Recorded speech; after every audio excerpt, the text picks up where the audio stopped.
Assalamualaikum. Kami akan mempresentasikan tentang Human Development and Socialization. Perkembangan dan sosialisasi.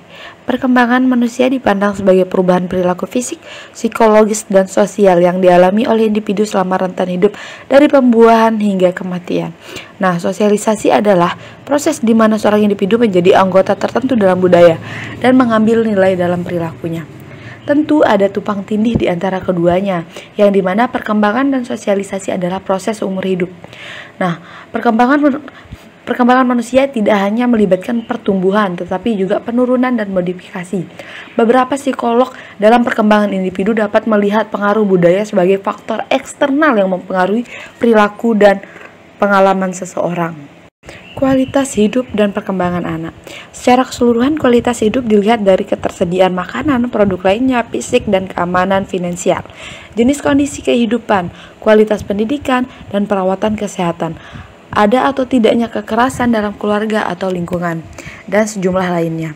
Lalu, secara signifikan, faktor yang mempengaruhi perkembangan individu juga bisa dilihat dari kepadatan penduduk atau jumlah anggota keluarga dalam satu keluarga, dengan siapa si anak ini tinggal. Lalu, kekayaan juga merupakan faktor yang bisa mempengaruhi sosialisasi perkembangan anak. Kemiskinan juga dapat secara langsung mempengaruhi hubungan dalam keluarga, dalam perindustrian, dan masyarakat yang terbelakang secara ekonomi karena akses yang kurang dari sumber daya manusia. Kemiskinan sangat mempengaruhi kualitas hidup dan perkembangan anak. Norma, adat istiadat, dan pengasuhan anak. Perkembangan dan sosialisasi anak tergantung pada orang yang dengan anak tersebut berinteraksi, tempat mereka menghabiskan waktu bersama, dan peran yang dimainkan anak-anak. Orang tua biasanya lebih menugaskan anaknya untuk membebaskan dia bersosialisasi dan melarang mereka untuk berdiam diri saja di rumah. Nah, ada perbedaan lintas budaya yang mempengaruhi perkembangan anak. Misalnya perbedaan lintas budaya dalam perilaku anak laki-laki dan perempuan. Anak perempuan lebih cenderung tinggal di dekat rumah dibandingkan anak laki-laki yang dibebaskan untuk bermain jauh dari rumahnya gitu. Nah, contoh yang lebih luasnya lagi, orang tua Jepang tidak seperti orang tua Amerika Serikat. Orang tua Jepang jarang meninggalkan anak mereka dengan pengasuhnya, sedangkan orang tua Amerika lebih membiarkan anaknya pada pengasuhnya dan tetap memilih untuk menjalani karirnya. Ini sudah bisa menjelaskan mengapa anak Jepang menampilkan tingkat kecemasan yang lebih tinggi daripada anak-anak Amerika ketika orang tua mereka tidak ada di dekat mereka. Dan harapan orang tua.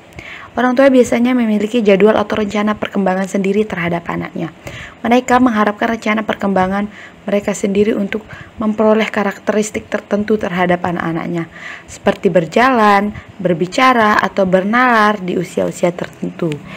Nah, di sini juga harapan orang tua terhadap anaknya.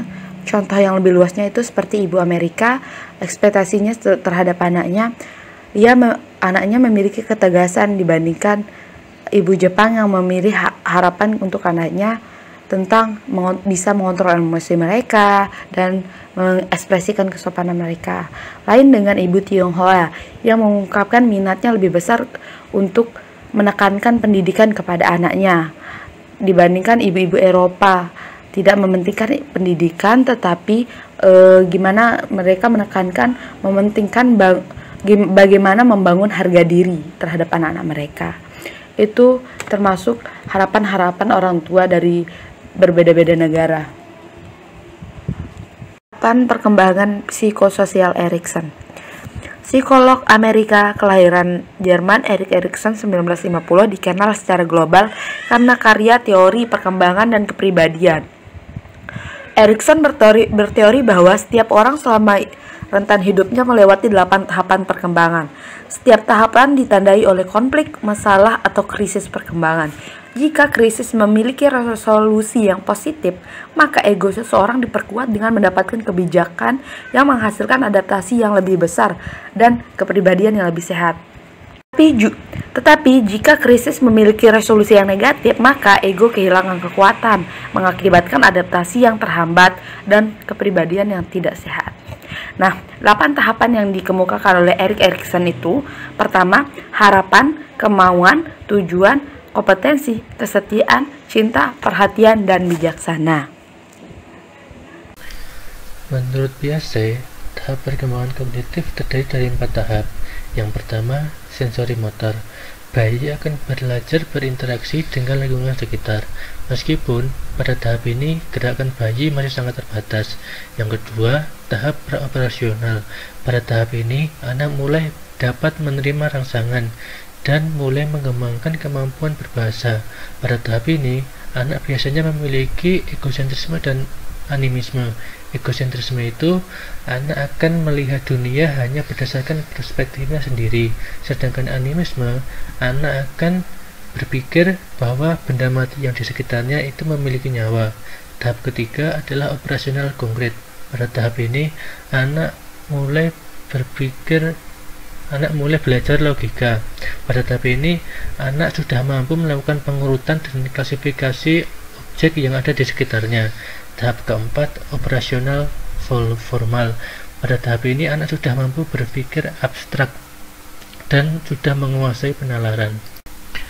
Tahap perkembangan moral menurut Goldberg terdiri dari 3 level dan masing-masing level terdiri dari 2 tahap. Tahap pertama, punishment and obedience orientation. Pada tahap ini, seseorang akan menilai baik buruk suatu perilaku berdasarkan rasa takut terhadap hukuman. Tahap kedua, instrumental relativist orientation atau hedonistic orientation. Pada tahap ini seperti hubungan timbal balik. Jadi, seseorang akan berbuat balik untuk mendapatkan keuntungan dari orang lain. Kemudian, level konvensional.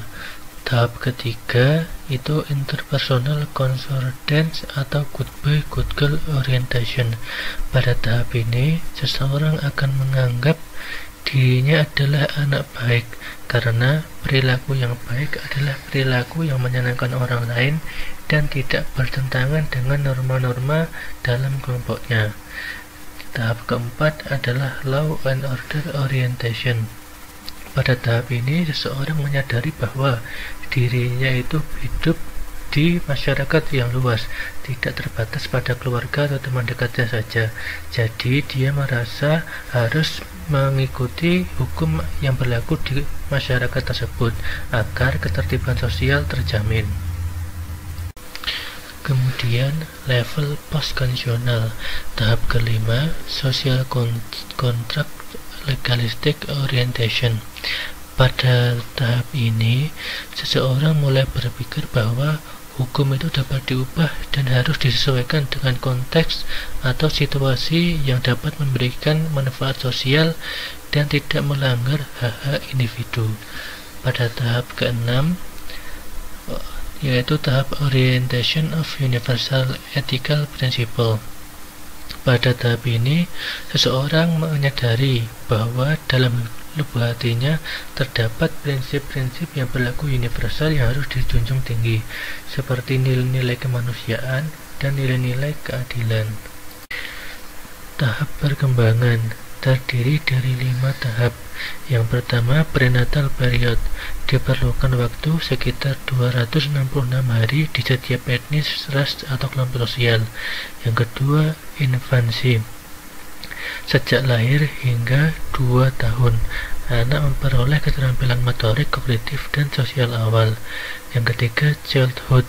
Dari 2 hingga 11 atau 12 tahun, anak mulai mempelajari bahasa dan mempelajari keterampilan sosial. Yang keempat, adolescence. Dari usia 11-12 tahun hingga 19-20 tahun, anak mencapai kematangan sosial. Yang keempat, adolescence. Dari usia 11 hingga 20 tahun, anak mencapai kematangan seksual tapi belum mengambil hak dan tanggung jawab sebagai orang dewasa. Yang terakhir, adulthood. Sejak usia 20 tahun, sudah mencapai status dewasa yang ditentukan oleh masyarakat. Yang kelima, adulthood.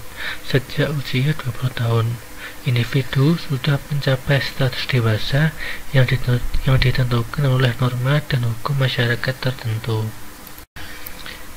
Prenatal period.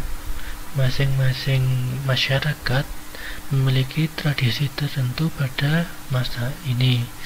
Seperti di negara Muslim, pemeriksaan atau persalinan hanya boleh dilakukan oleh petugas wanita.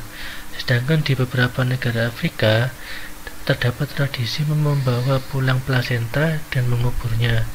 Dan di negara Amerika Latin, wanita tidak boleh menyusui bayinya dalam beberapa hari pertama setelah melahirkan.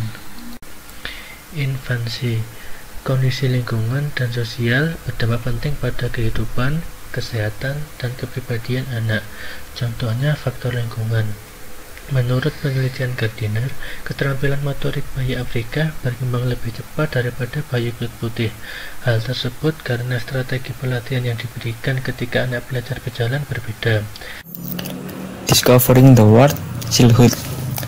Anak-anak menjadi hebat karena mereka tulus dan emosional. Masa anak-anak adalah periode pertumbuhan, pembelajaran, dan perkembangan yang berkelanjutan. Selama masa awal kanak-kanak, pemikiran anak-anak adalah angan-angan dan fantasi. Anak kecil seringkali tidak yakin tentang perbedaan antara keyakinan mereka dan fantasi mereka.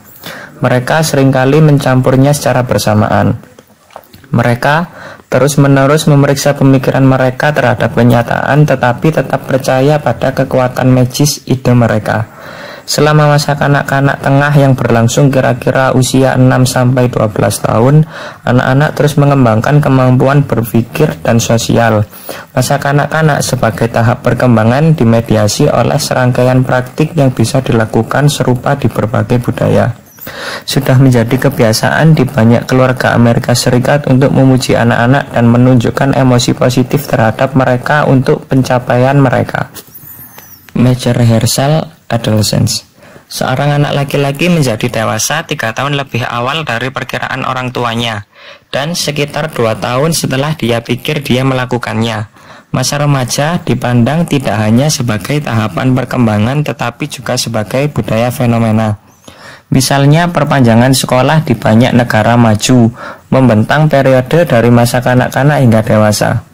Kondisi budaya juga dapat menentukan pengakuan dari keseluruhan perkembangan tahap.